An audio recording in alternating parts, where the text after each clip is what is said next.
If you're like me and you love a warming plate of soup, you're definitely going to want to cook this South African Cape Malay spiced lentil soup. Now, the Cape Malay seasoning is a South African curry powder blend.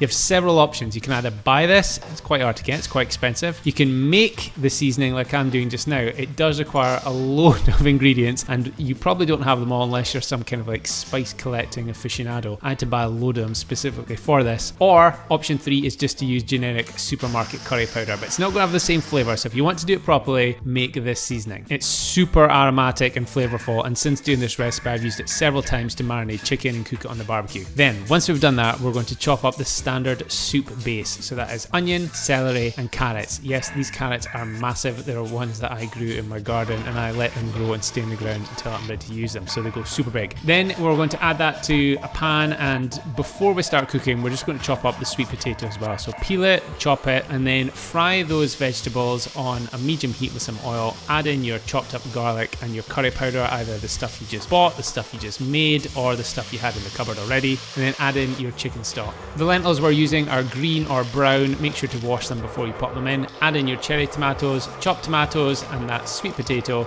and give it a good stir. To simmer this, we'll want to pop the lid on it and give it about 35 minutes until everything's softened. Hey, sorry for the interruption, but I've got a super quick favour to ask. If you could either click like, drop a comment below and let me know what you think of this recipe, or subscribe, I would really appreciate it. It has got absolutely nothing to do with my ego. It just means that if you interact with this video in some way, YouTube is more likely to show it to others so that more people get a chance to cook my recipes.